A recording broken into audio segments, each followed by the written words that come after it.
Boxing King Media in association with Boxer, Dean Whyte. Dean, it's been a while since we caught up. How are you? I'm here, my bro, man. I'm just getting on, man. It's nice to see you. Nice to be back. We're at the press conference for Artur Beterbiev versus Anthony Yarde. I've asked pretty much everybody the same question. 18 people have tried, they've all failed. How confident are you that Anthony Yarde could be the guy that's going to break that run? I'm not confident of anything. It's not really for me to be confident. It's about how confident he is in his ability and his team. And they're always confident. So if they're confident, I'm happy with the fact that they're confident and they believe they can create an upset, i.e. even if they might call it an upset. But I mean, look, this guy's got a hell of a record, 19 fights, 19 KOs. His record speaks for itself. So, you know, they're going to need to be confident, and that confidence needs to be translated into the ring Saturday night for him to land one of his big shots to try and get a stoppage. Because for you to win, you're gonna have to nick that belt off the champion. I mean, like probably get a stoppage to tear them belts away from him. So I wish him all the best. But in terms of confidence, I'm not either way swayed by anything. You know what I mean? I'd like him to win, but yeah. The confidence is down to him and his team and whatever they've done in the process and the build-up to this fight, i.e. their training, their sparring or non-sparring, I think, as I heard in one of the interviews yesterday. But, you know, credit to them, they're here. They've arrived. Unification, I believe, is an overachiever, like a lot of them are in this, Dilly and Joshua, because they didn't have that stellar amateur career these boys had, like Usyk, Beterbiev, Tyson Fury, you know, so, you know, credit to him, give him a round of applause. Hopefully he does the damn thing Saturday night. I'm glad you mentioned that, because that's one of the things I was going to bring up. You've had that experience with Dillian and obviously Anthony Yarde, two guys with no amateur experience in reality, and the competing and the beating guys who have been Olympians and been boxing since they were like 8-9 years old. That says a lot, doesn't it? It absolutely does. It's testament to the character, the desire and purpose that, you know, they dedicated their life to this sport and they became overachievers, and even Chris Eubank as well, because people talk about him, he didn't have any much of an amateur, and he's fighting at the highest heights of boxing and getting paid big large sums of money, win, lose or draw. So, you know. Definitely. Quick word on Moses Atuma. How much of him do you know, and from what you've seen, do you think he breaks that Mike Tyson record? I think he's in the right place to do that, because Frank Warren has a great relationship with the WBO and some of these sanctioning bodies. So if anyone could do it quite quickly, I think he could. The kid is a very, very good talent.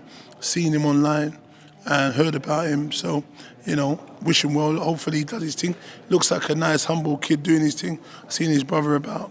Another nice, humble kid. So good, you know, brothers doing their thing, boxing. But, you know, heard he's a great talent. Looks like they've done a good deal here. Let's see who he faces and who they're going to kind of plan the route with and which way they're going to go. You know what I mean? There's a lot of other stuff I want to ask you about, but before we get on to that, I just want to mention Daniel Dubois, actually, if he can hold that title long enough, they might just match him in 5-6 fights and let him fight Daniel Dubois, and then he breaks the record, doesn't he? And it's still all in-house. The belt stays in-house. I don't know. It's just, you know, my imagination. Sorry.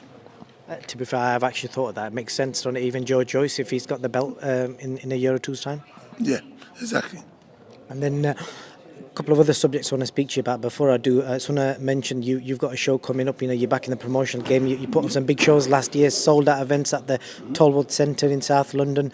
And I will recommend anybody that hasn't been to one of your shows, if you want a party atmosphere, jerk chicken and rice, some of the best I've tasted. Get down. Come down, man. You know, we have good nights. The fans enjoy it. They get to watch their boxers do their things in great ambience, good vibes. You know what I mean? Trouble-free. That's key. I've never seen any trouble at any of your events, and they're rammed.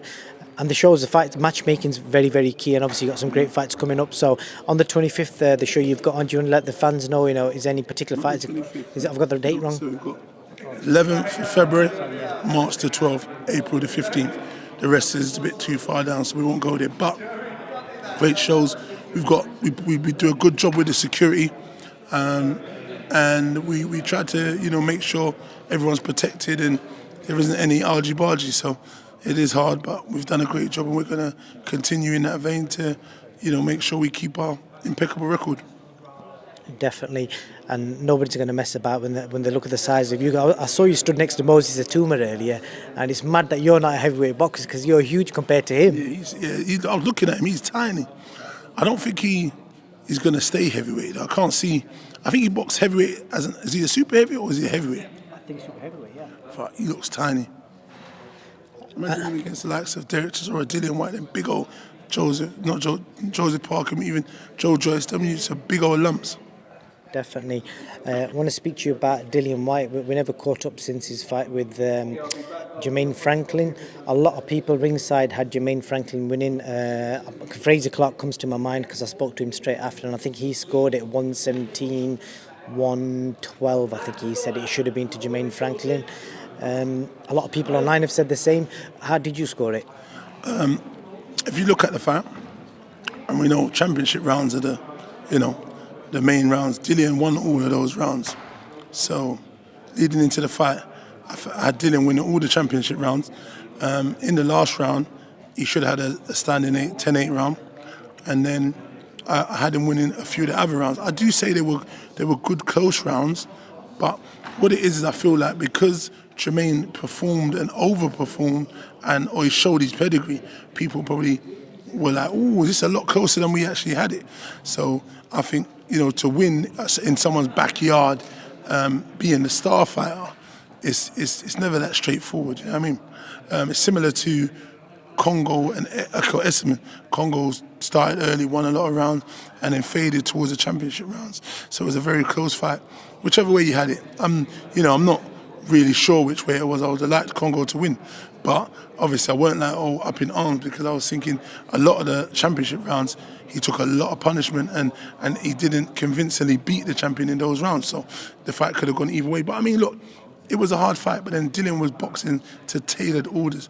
His buddy was saying jab and then go to the body. So and that was the situation with Dillian. But look, it was a good tough fight, a good learning fight for Dillian, and now I'm not sure what's next for Dillian. Hopefully him and his team will decide. I think they should fight maybe in April or May because if Joshua fights April, I don't think he doesn't want to be inactive. I don't think he should be active, not inactive.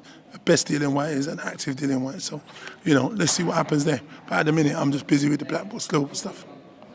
It's interesting in regards to, you mentioned Anthony Joshua there. It suggests that he's going to fight Jermaine Franklin, which should be announced next week. AJ, Dillian and Fury, all three of them have had 3 trainers, possibly more. One of them might have had more than 3 trainers in their career so far. But AJ's had a lot of criticism recently with regards to changing trainers. What do you think that is? I'm not sure. Because when Dillian changed trainers, I don't remember as much hype around it. And same with Tibbs, there was a little bit of scrutiny and stuff. But look, but not on like a national scale like it is now. But look, you got to look at Joshua. Joshua is the darling of boxing, former unified champion, Olympian, so on, loads of things. I think they're looking at him probably saying, well, he's trying to pass the buck, trying to change trainers. But sometimes you've got to work out what's best for you in the corner. There was a lot of guys in his corner, and I don't think he was giving the right data and information in that corner. Not to say they're not good the trainers or anything, but I just felt like the information was being given, especially when they kept saying you're winning every round. Yeah, I don't think it's advisable to tell these fighters you're winning every round. Sometimes you should be saying, well, that might have been close. It could have possibly gone the other way. Maybe you should, pick it up this round and try and, finish strong, especially closing the last 10 seconds. You don't need to go crazy for the closing, but maybe do a few more jabs. So what the judges remember is you doing double jab, to the body, to the head, whatever it is. Do you know what I mean? So you're closing out. Some fighters are very good at fighting in segments and phases. So I think Derek James is a great fighter, coach of the year with Charlo and Earl Spence. So it's a good match. Let's see if he can get Joshua into the right frame of mind, right place in his head, and deliver what he needs to make him come back and build confidence, to come on and try and reclaim some form of titles, whatever he wants to go for. If he does take the Dillian fight, I don't know. If he goes for a world title, whatever it be. But, I just wish him luck, him and his team. I picked up from an Eddie Hearn interview he did with the IFL the other day, and he said, I quote, that he's gone across this time with a small team. And he seemed quite specific that he said that, because we've seen over the last few months, 6-7 months, where people have talked about, I quote, saying, no, the yes men, too many yes men around him, too many people, smacking his back, giving a pat on the back. You know what I mean? Do you think that's deliberately done?